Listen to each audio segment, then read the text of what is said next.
So thanks a lot for letting me know. Thanks, Barb. Again, thanks everybody for joining me. I'm excited that you're here. I know that, the statistics are kind of daunting.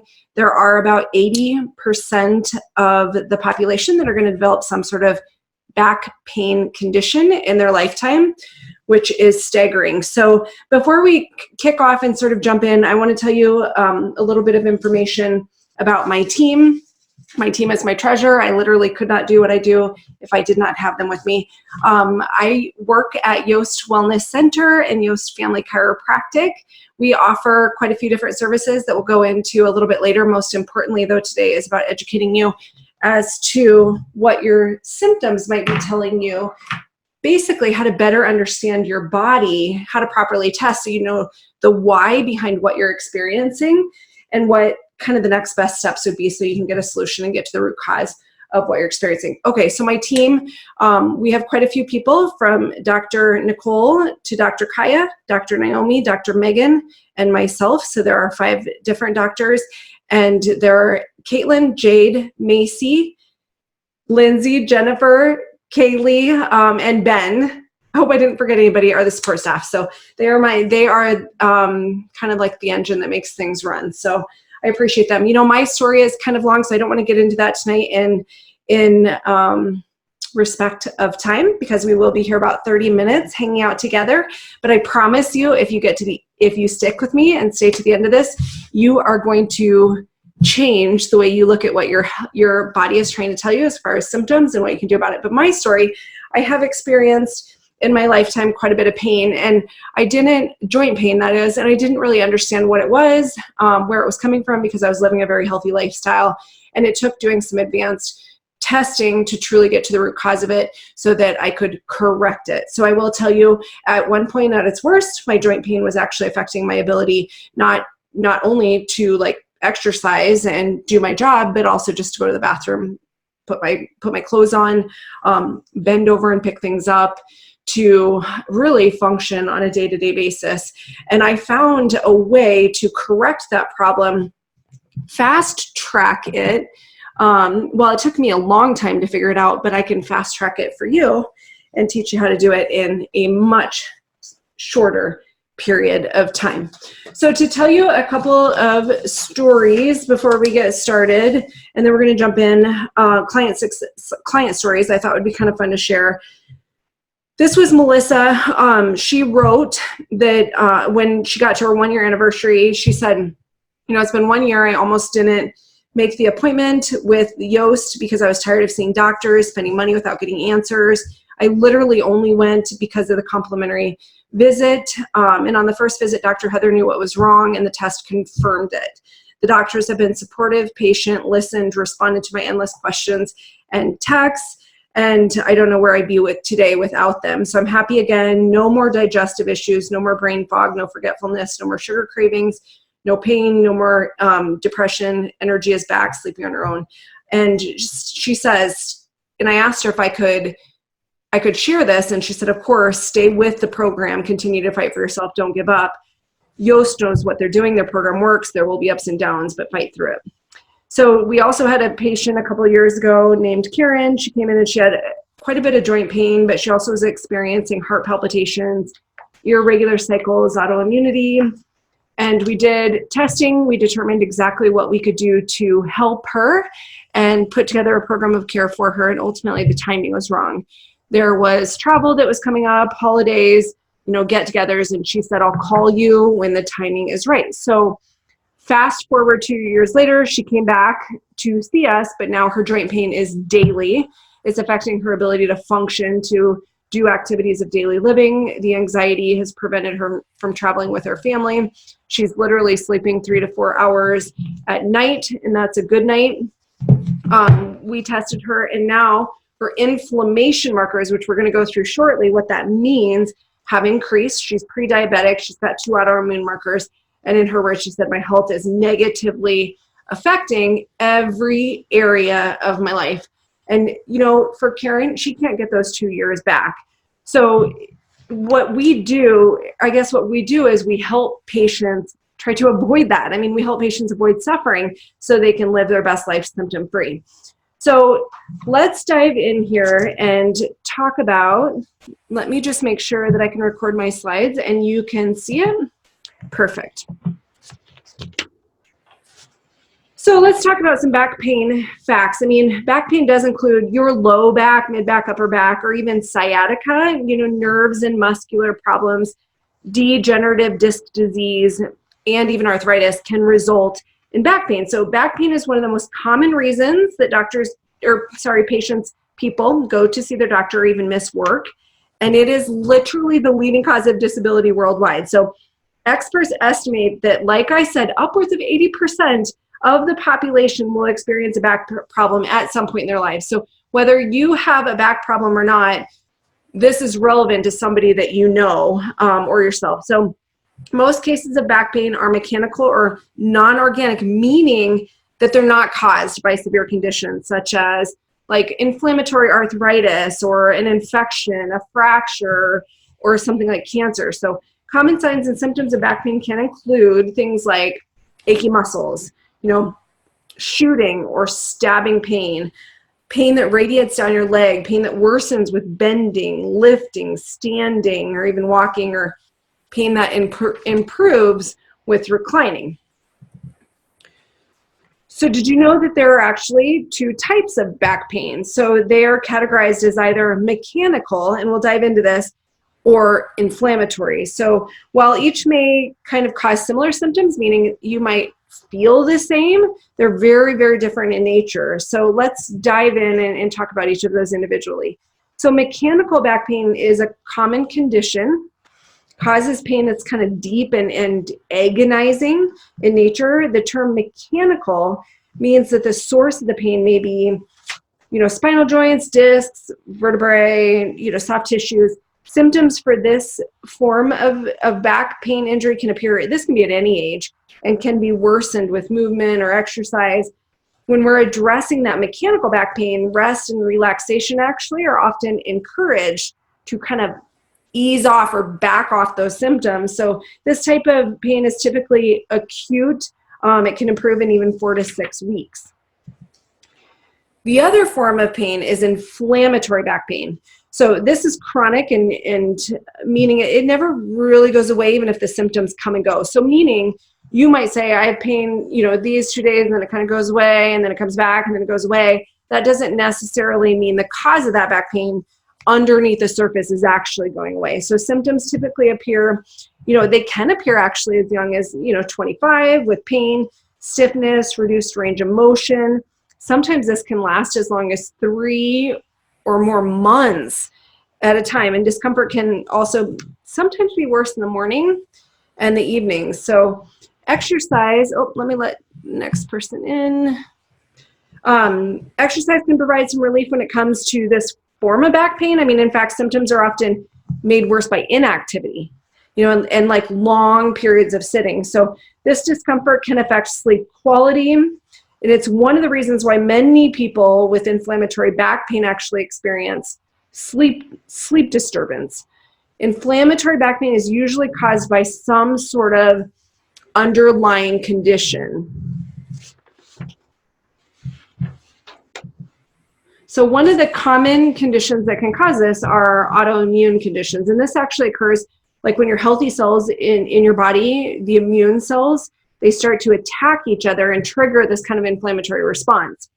So if you think about your immune system should be friend, not foe. So if it starts to self-attack, that's what, meaning it's attacking your tissues instead of the things that aren't supposed to be in your body, that's autoimmunity. So simply defined, these affected cells produce proteins that cause inflammation, that lead to painful symptoms such as, low back pain, stiffness, even reduced movement or mobility, and that can interfere with even, day-to-day activities. This was the type of back pain that I had.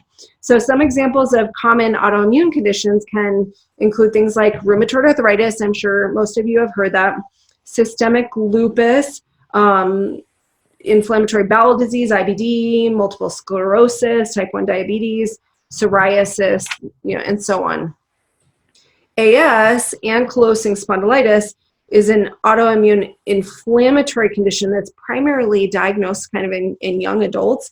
It's actually more common in men, and it's a form of inflammatory back pain that causes stiffness and reduced mobility, even resulting in sort of a hunched forward posture. So it's a bit it's a bit difficult to diagnose, and only about 1 in 20 who experience low back pain are actually given the diagnosis. But here's the key: don't guess, you must test. And the testing has advanced in such a way that now we can get ahead of this, and we can do this type of testing whether there is, back pain that's happening or not. So you need to make sure, especially if you're getting any sort of blood testing done at all, that you include inflammatory markers. The most important of that would be CRP. So to C-reactive protein. So to dive in just a little bit more to the inflammatory response, I've mentioned the word inflammation, several times, but let's go into like what inflammation actually is. So inflammation does play kind of an important role. It's part of your immune system's response to like injury and infection. It's really the body's way of signaling the immune system to heal and repair damaged tissue, as well as sort of defeat bacteria and viruses. So, be honest, inflammation is crucial in healing. Without it, wounds would fester, infections could become deadly. However, that inflammatory process becomes a bit problematic when it occurs in places where it's not needed, or it goes on too long. So many diseases such as heart disease or stroke, rheumatoid arthritis, and even lupus, have been linked to this chronic ongoing inflammation. But the good news is a healthy diet and lifestyle can keep this chronic inflammation under control. So you need to make sure whenever you're doing testing that you're getting your C-reactive protein, CRP, tested, and there are a few other inflammatory markers, C-reactive protein being the most important. So write that down. And you can test for autoimmunity as well. So the exact cause of back pain can sometimes be a challenge to identify. However, like determining between that mechanical, remember the two types are mechanical and inflammatory. If we can determine between those two, then we can sort of push you in the right direction of symptom relief. So conditions that are commonly linked to back pain include like muscle or ligament strain, repeated heavy lifting, or like a sudden awkward movement can strain back muscles and spinal ligaments. If you're in poor physical condition, constant strain on your back can obviously produce strain on the back and cause problems. Bulged or ruptured discs. Discs are like little cushions between the bones in your spine, and the soft material inside a disc, it's like a jelly donut actually. So the disc has those two parts, and that soft material of the jelly inside of that jelly donut, it can actually bulge or rupture, and then it pushes on nerves. So the connection between your brain and your entire body is nerves, and the nerves come out from the spinal cord. So the disc can press on those. You can, it's actually, though, I do want to tell you also, it's somewhat common to have some bulging of discs over time. So if you find that on an x-ray, it's not necessarily indicative of that, you need surgery or something like that. There's oftentimes, you can be much more conservative than that. So arthritis, osteoarthritis can affect the lower back. In some cases, arthritis in the spine can lead to narrowing of the space around the spinal cord. This is where the nerves, actually have bone that's kind of coming in and encasing it and pressing on them at times. That's called spinal stenosis, if you've heard that. Skeletal irregularities, a condition in your spine that curves to the side, such as scoliosis, can also lead to back pain, but generally you don't get pain until later. So it's like a cavity. You don't necessarily want to wait, until there's pain. You want to make sure that you're actually testing, taking care of your body along the way, similar to dentistry. Like you wouldn't wait to see a dentist until you have tooth pain. You shouldn't wait to get your spine, your body's chemistry, like blood testing, checked until there's a problem. You can actually do more wellness type of checks ahead of time, so that you make sure you're catching those small problems, those small cavities, so to speak, before they become an issue. So and lastly, I wanted to say too, osteoporosis, your spine's vertebrae, sometimes as you age, you can get little compression fractures that can cause issues and pain over time. So really anyone, I mean, we do know anybody can develop back pain, even children, and teens. Some factors might put you at a bit of a higher risk of developing back pain, such as age. I mean, we know as we age, it's more common, starting at maybe 30 or 40. If we don't exercise, those weak and unused muscles in your back and core or abdomen might lead to back pain. I always tell my kids, it's part of our responsibility as human beings to exercise or move our body. Excess weight and this makes sense too, puts extra stress on your back. Diseases, some types of arthritis and cancer can actually contribute to back pain. We all know that improper lifting, using your back instead of your legs can lead to back pain. This one, maybe a lot of people don't know, but psychological conditions. So people that are prone to depression and anxiety actually do appear to have a much greater risk of back pain. And smoking. I mean, smoking ages you. It reduces blood flow to the lower spine, which can keep your body from delivering enough nutrients to the discs in your back. It also slows healing. So solutions. Let's talk about what you can do on your own and what you can do as far as testing. So now that you have a basic understanding, I want you to think, what are those two types of back pain? Like, where are they coming from? Mechanical and inflammatory. So now that you know that there's different causes of back pain, let's talk management. So from at-home strategies to holistic therapies, like I said, there's so many ways to address and correct this pain and prevent it from returning. So mechanical or acute conditions need to be addressed different than chronic. So acute means short-term, chronic means something more long-term. So at-home pain relief measures could include bed rest, and I do want to say this with a warning. Short-term bed rest can be very beneficial with severe back pain and muscle spasms, but anything more than 48 hours is definitely not recommended. You need to move the body. So in some cases, we'll recommend physical activity to actually promote recovery from back pain. So for moderate to mild back pain, we usually encourage patients to maintain a somewhat near normal type of schedule. Then the question is ice and heat. I get that a lot. Which one should we use? In a very acute situation where something has just happened, you've bent and lifted something, you've twisted wrong, ice is usually your best bet. You can think of that initial pain and inflammatory response like a fire, and you want to put the fire out with something cold, correct? So you want to use ice. But typically, once you kind of get it to start to calm down, even a good 12, 24 hours later, applying heat and ice alternatively to the back is pretty helpful. It relaxes the muscles, decreases that muscle inflammation. And in general, what you want to do is you want to apply the heat or the ice for 20 minutes, take 20 minutes off, and then start the next one. So you're kind of going on, off, and then rotating between the heat and the ice. You should do this a good 3 times a day. And you want to make sure that, you're using your body correctly by avoiding movements that like twist or strain your back. Stand smart, don't slouch, maintain a natural pelvic position. If you do have to stand for long periods, place one foot on a bit of a low footstool to take some of the load off your low back. Always alternate one foot and then the next, one foot and the next over the day. So sit smart. You need to choose a seat that has crazy good or excellent low back support, some armrest.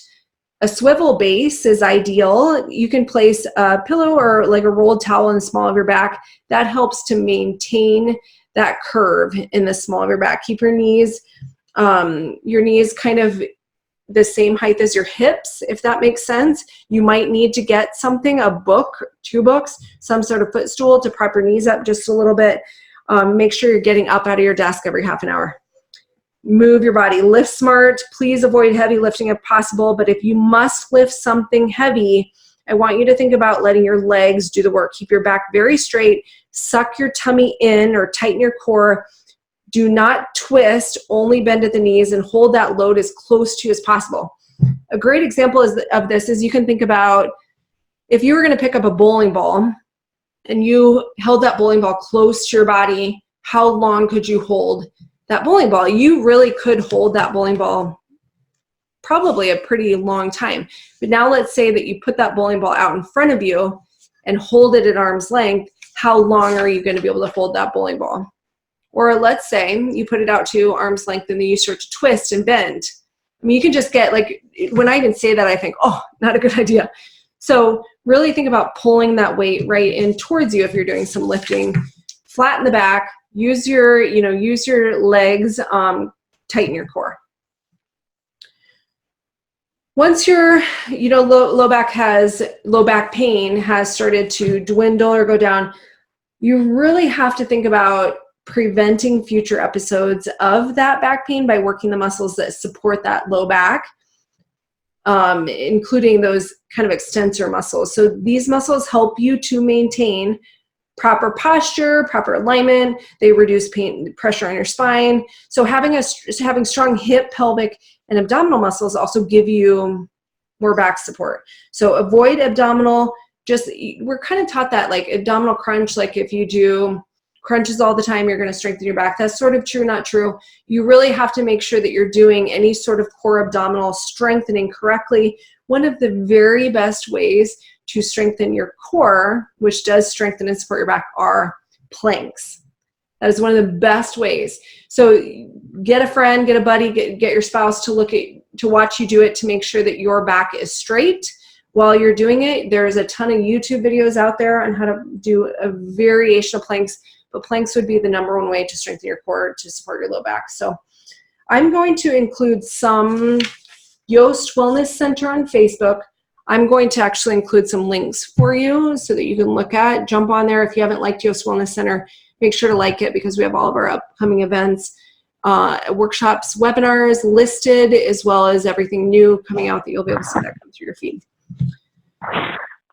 Lengthy bouts of sitting are the enemy. They say sitting is the new form of smoking. That's how hard this is on your body. So you must get up every 20 to 30 minutes, stretch if you can, move around, try walking around the office, go to the bathroom, take frequent breaks, stretch your legs if you can. If you work at a desk, I'm going to also include some exercises that are going to help you if you're sitting at a desk. Regular yoga sessions are awesome. You can join a local gym, but honestly, you can get so much from YouTube as far as free classes and ideas for simple yoga stretches and strengthening ideas. So do check with, if you do sit for most of your day, please check with your office manager, the HR department, see if there's any way you could somebody could come and look at your desk, make sure that it's ergonomically correct, or gosh, if there's any way that you could get a standing desk, that would be even better. So a lot of companies do understand the toll that sitting is taking on the health of their employees, and they want to make sure that they're protecting them. So look into it and see if you can do something different when it comes to your desk.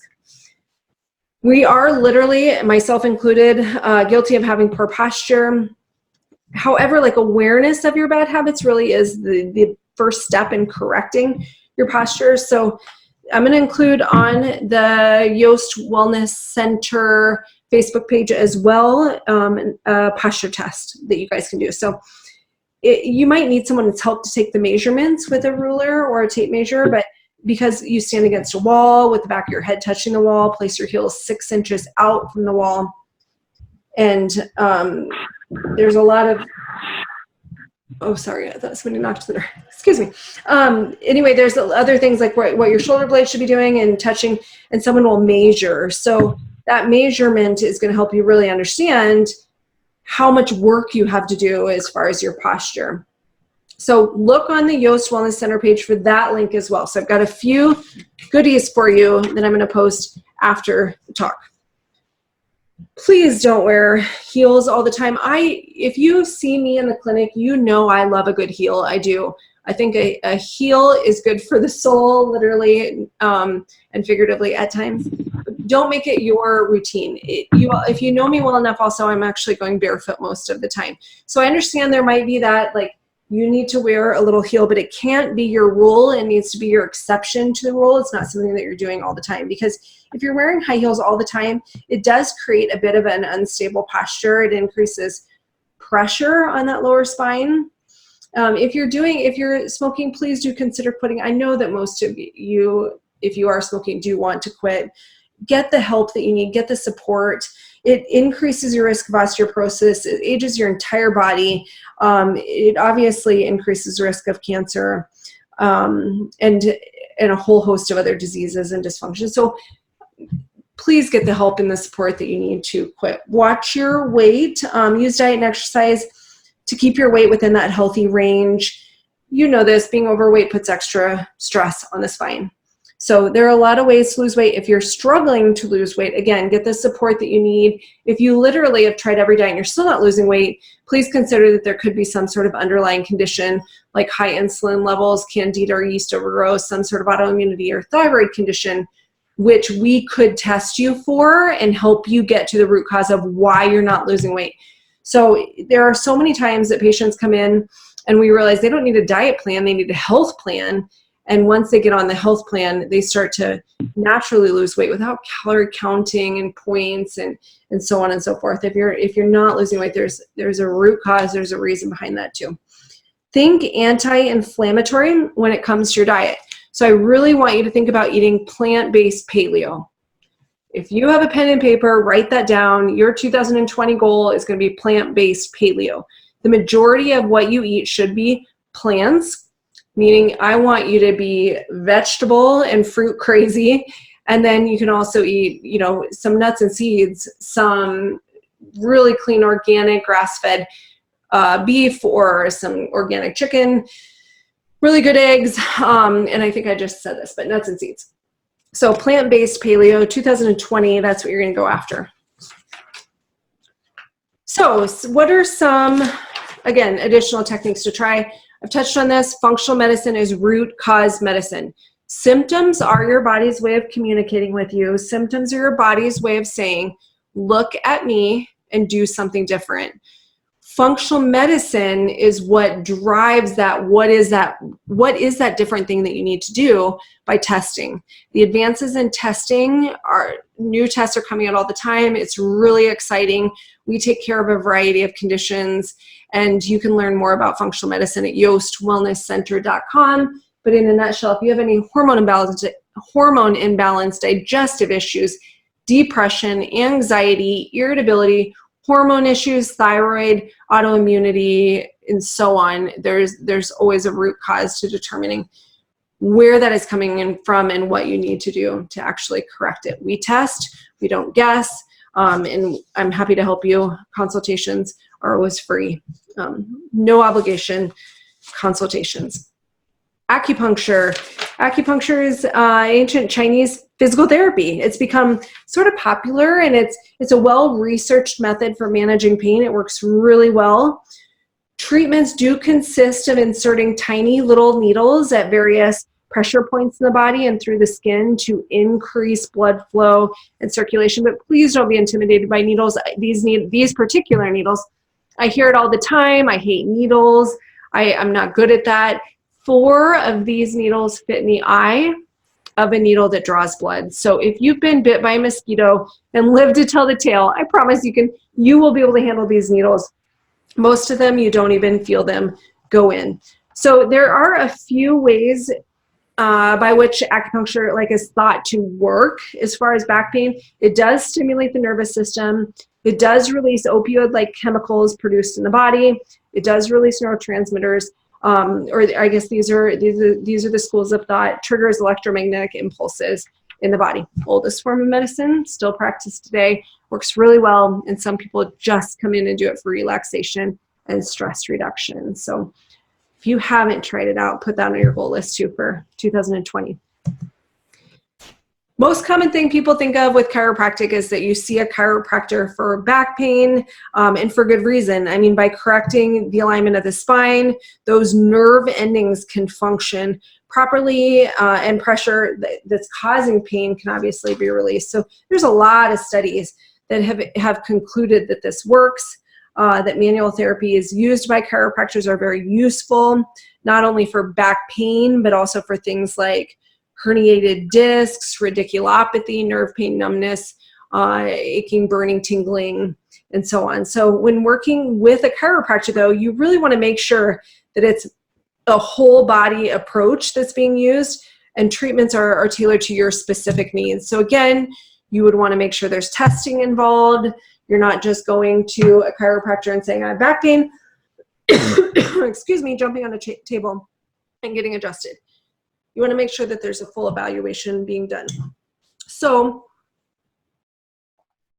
chiropractic care does include like different forms of spinal manipulation. Those are commonly called adjustments. Not all chiropractors actually crack or pop the joint, so to speak. If you don't want that turning, twisting, popping, or cracking, we have ways that we can use handheld tools to adjust your spine. There's a lot of ways to move the bone, and we can do it within the comfort level that you have or what you're looking for. Sometimes we also use the chiropractic table to help us adjust. So before I go, I guess, thank you for joining me. We are staying almost perfectly on time, and I'm through. But before I go, I want to leave you with something. As we're ending the year, we're starting a new year.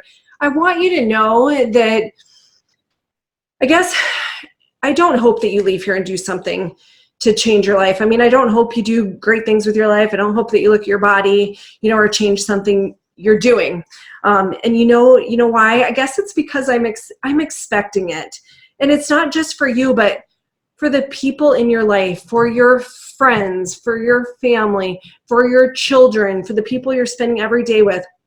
Every move you make, every action you take, every action you don't take is creating your future. And we spend so much time waiting for tomorrow. And what I want you to quit in 2020, if you quit anything, is I want you to quit making excuses that tomorrow is going to be a better day, or this isn't the right time, or maybe I need to take care of someone else more than me, or maybe I'm not worth it. Whatever those excuses are, I want you to quit making excuses, quit putting off your life. You are valuable, you are worth investing in, and you're certainly worth living your best life.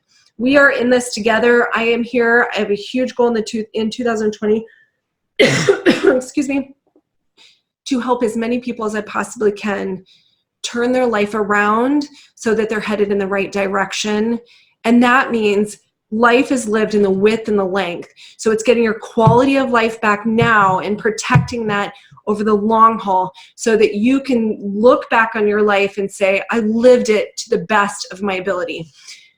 If you want my help, it's easy. You can call us at 278-4325. You can email us at info@yostwellnesscenter.com. Please find us on Facebook or Instagram and follow us. We have a ton of free content coming up in the new year. In the first third of the year, the entire year is already mapped out with webinars and workshops that is free and open to the community. Please also, I should have said this on there, find me on YouTube. We're putting out quick and easy content so you can continue to educate yourself and learn ways to better improve your health. I am so appreciative of you spending the time with me. I honor that you've taken 35 minutes of your Sunday evening away from the things that you would typically do so that you can learn more about becoming the best you. I'm here for you. Please change the way you look at things because those things will change. Welcome to 2020. We'll see you in the new year.